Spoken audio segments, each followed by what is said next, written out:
The Luddites seem to have been encouraged by the lenity of the sentences pronounced on such of their confederates as had been apprehended and tried. And, shortly after, the mania broke out afresh, and rapidly extended over the northern and midland manufacturing districts. The organization became more secret.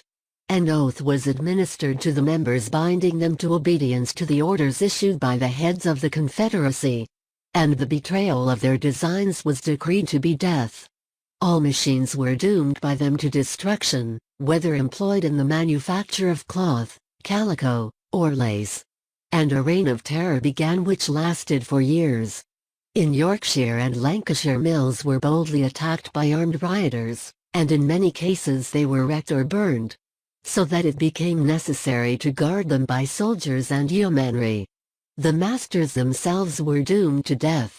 Many of them were assaulted, and some were murdered. At length the law was vigorously set in motion. Numbers of the misguided Luddites were apprehended. Some were executed. And after several years' violent commotion from this cause, the machine-breaking riots were at length quelled. Among the numerous manufacturers whose works were attacked by the Luddites, was the inventor of the bobbin-net machine himself. One bright sunny day, in the summer of 1816, a body of rioters entered his factory at Loughborough with torches, and set fire to it, destroying 37 lace machines, and above 10,000 worth of property. 10 of the men were apprehended for the felony, and 8 of them were executed. Mr. Heathcote made a claim upon the county for compensation, and it was resisted. But the Court of Queen's Bench decided in his favor, and decreed that the county must make good his loss of 10,000. The magistrates sought to couple with the payment of the damage the condition that Mr. Heathcote should expend the money in the county of Leicester. But to this he would not assent, having already resolved on removing his manufacture elsewhere. At Tiverton, in Devonshire, he found a large building which had been formerly used as a woolen manufactory. But the Tiverton cloth trade having fallen into decay, the building remained unoccupied, and the town itself was generally in a very poverty-stricken condition. Mr. Heathcote bought the old mill, renovated and enlarged it, and there recommenced the manufacture of lace upon a larger scale than before, keeping in full work as many as 300 machines, and employing a large number of artisans at good wages. Not only did he carry on the manufacture of lace, but the various branches of business connected with it, yarn doubling, silk spinning, net making, and finishing. He also established at Tiverton an iron foundry and works for the manufacture of agricultural implements, which proved of great convenience to the district. It was a favorite idea of his that steam power was capable of being applied to perform all the heavy drudgery of life, and he labored for a long time at the invention of a steam plow. In 1832 he so far completed his invention as to be enabled to take out a patent for it. And Heathcote's steam plow, though it has since been superseded by Fowler's, was considered the best machine of the kind that had up to that time been invented. Mr. Heathcote was a man of great natural gifts. He possessed a sound understanding, quick perception, and a genius for business of the highest order. With these he combined uprightness, honesty, and integrity, qualities which are the true glory of human character.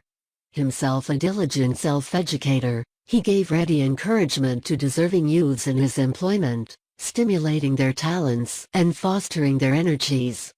During his own busy life, he contrived to save time to master French and Italian, of which he acquired an accurate and grammatical knowledge. His mind was largely stored with the results of a careful study of the best literature, and there were few subjects on which he had not formed for himself shrewd and accurate views. The 2,000 workpeople in his employment regarded him almost as a father, and he carefully provided for their comfort and improvement. Prosperity did not spoil him, as it does so many, nor close his heart against the claims of the poor and struggling, who were always sure of his sympathy and help. To provide for the education of the children of his workpeople, he built schools for them at a cost of about 6,000. He was also a man of singularly cheerful and buoyant disposition, a favorite with men of all classes and most admired and beloved by those who knew him best. In 1831 the electors of Tiverton, of which town Mr. Heathcote had proved himself so genuine a benefactor, returned him to represent them in Parliament, and he continued their member for nearly 30 years. During a great part of that time he had Lord Palmerston for his colleague, and the noble lord, on more than one public occasion, expressed the high regard which he entertained for his venerable friend. On retiring from the representation in 1859, owing to advancing age and increasing infirmities, 1,300 of his workmen presented him with a silver inkstand and gold pen, in token of their esteem. He enjoyed his leisure for only 2 more years, dying in January, 1861, at the age of 77, and leaving behind him a character for probity, virtue, manliness, and mechanical genius, of which his descendants may well be proud.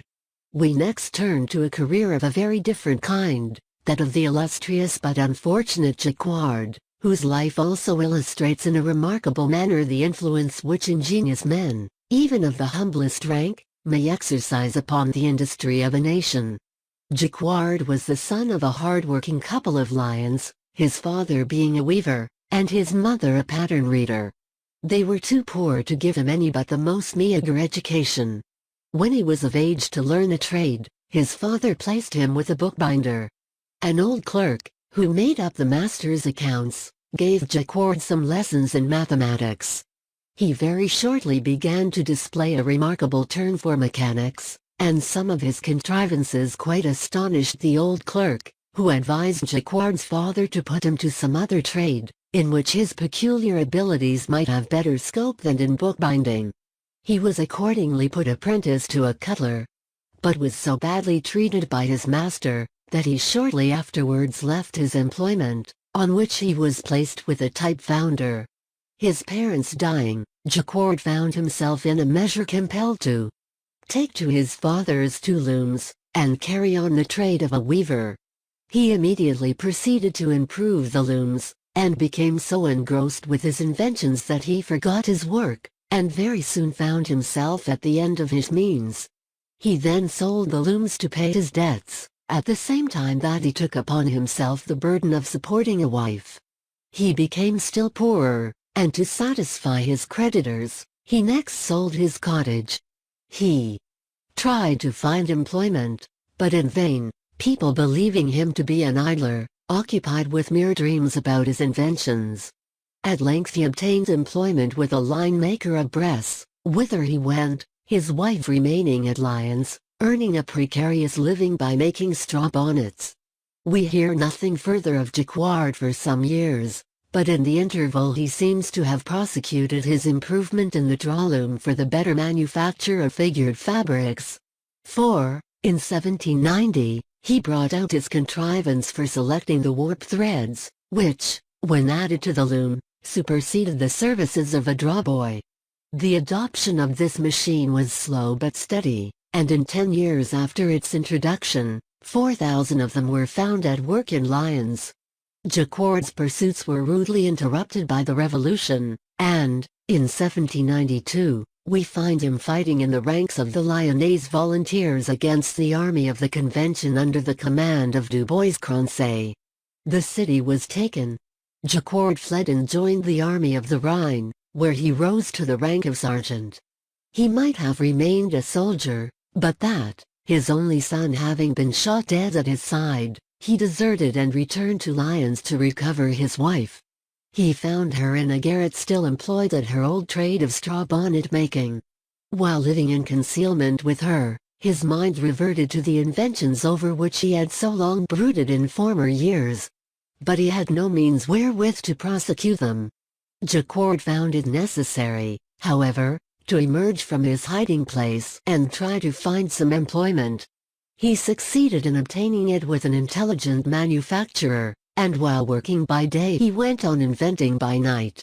It had occurred to him that great improvements might still be introduced in looms for figured goods, and he incidentally mentioned the subject one day to his master, regretting at the same time that his limited means prevented him from carrying out his ideas.